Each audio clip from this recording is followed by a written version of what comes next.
maybe not just be exactly just hockey related, but it's just looking at the trend in LGBTQ people out just in the world.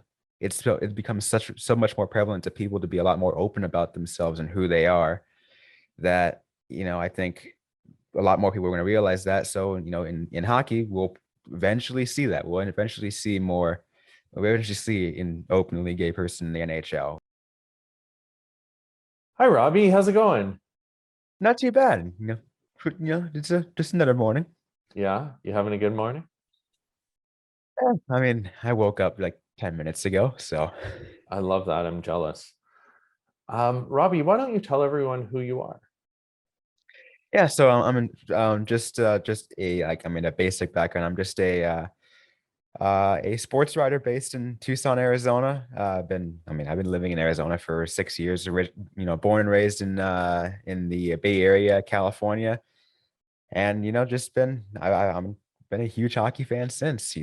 Just earlier this year, just came out as like a non-binary trans feminine, and yeah. Well, congratulations on coming out. I hope you feel great and happy, that you did that. That's amazing.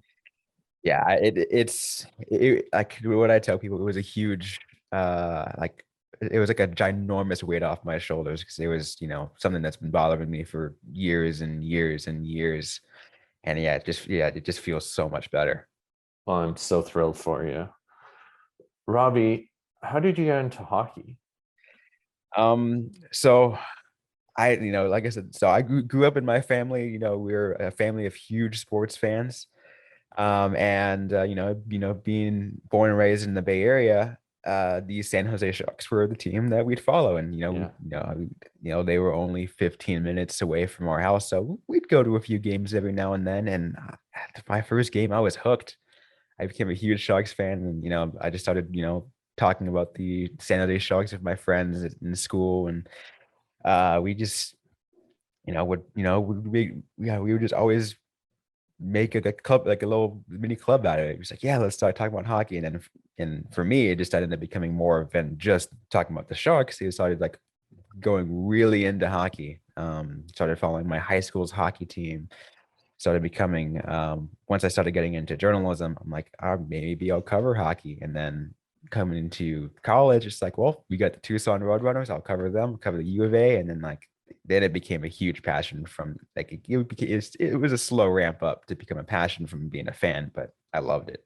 That's incredible. And I love to see queer representation covering the sport. That's so great. We need more of it. Um, what do you love about hockey?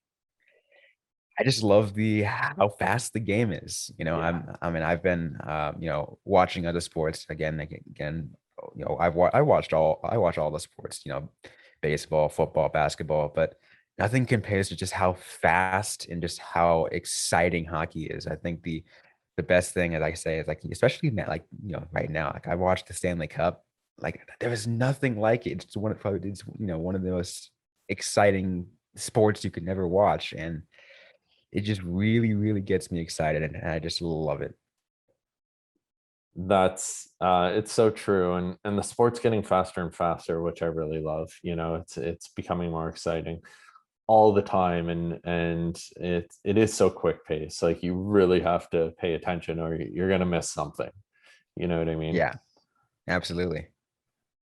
How could hockey be better for you, Robbie? Like as an individual, as a queer person, uh, or for queer people in general? I mean, I think it's just really focusing on inclusivity. I mean, I think the National Hockey League, obviously, it has their attempts with uh the hockey is for everyone. But I mean, I really think that there could be out in like more like community based outreach. I'll tell you here, as someone who lives here in Arizona, or more, I mean, like it's Tucson, so there's not there's no, I mean, there's the Roadrunners down here, but like if the Roadrunners did something like that, did some kind of community outreach, or the Coyotes did outreach in Phoenix, and like, had like, I guess maybe like a some kind of hockey camp, or going out to those kind of communities, or raising money, get and actually actively being and acknowledging the queer groups in town, that's what it would mean a lot more to me. That makes a lot of sense. And I think, you look at the Coyotes, they could probably start by losing their partnership with Chick-fil-A. So we can Yeah. start there. But no, I think that makes a lot of sense. And it's something that has come up often, that, those performative actions don't seem to be swaying people when they could do genuine, thoughtful things for community members and engage them on a real level. Yeah, absolutely. What keeps you in hockey? I mean, I think for me, it's again, it's just, it's the sport I love.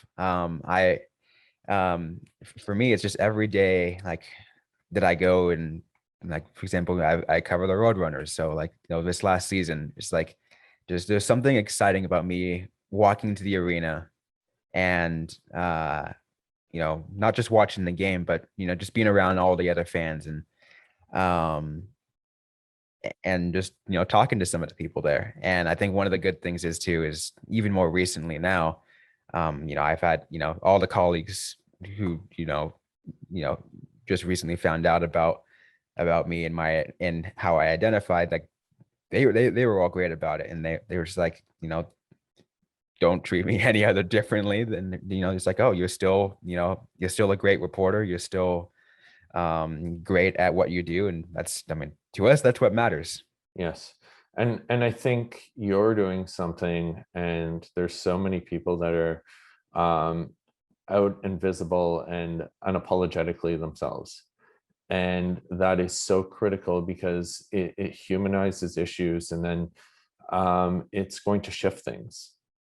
Being you and being out in this sport as yourself is and living authentically is going to shift the culture.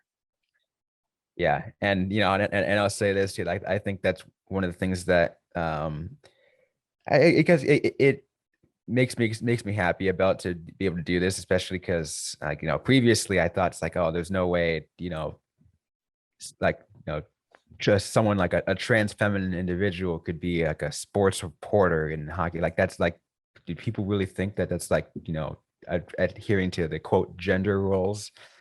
So, and then eventually, again, like, I just stopped caring.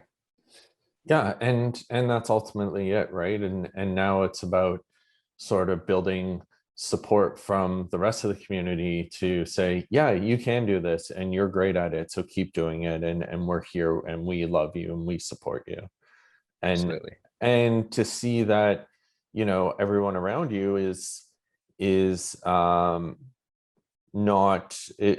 not treating you any differently than before is also important, because again, it's, they may be working in hockey with you, but they also may coach, they have kids that play, et cetera, et cetera. And all of a sudden now it's, you're shifting their thoughts and potentially views on society and social issues, and that's massive. Yeah, and that's one of the things I, honestly didn't expect. I thought there'd be a little bit of pushback, but I mean, I guess I'd say pretty in a it's a pretty happy spot to be, to have that kind of response. Yeah, it's pretty incredible. What gives you hope for queer people in hockey? I mean, I think and it maybe not just be exactly just hockey related, but it's just looking at the trend in LGBTQ people out just in the world. It's become so much more prevalent to people to be a lot more open about themselves and who they are, that I think a lot more people are going to realize that. So, in hockey, we'll eventually see that. We'll eventually see more. We'll eventually see an openly gay person in the NHL, or in, who knows how much more than that we'll see. But, like, it's going to be more common eventually. It will be, and we're going to keep pushing until it is. Exactly. Robbie, is there anything else you'd like to add? No, not that I really know of. I can Well, think of. well, thank you for being you. Thank you for existing in this space. It is so damn needed, and I really appreciate you. And yeah, thank you for bringing me in for this. Awesome.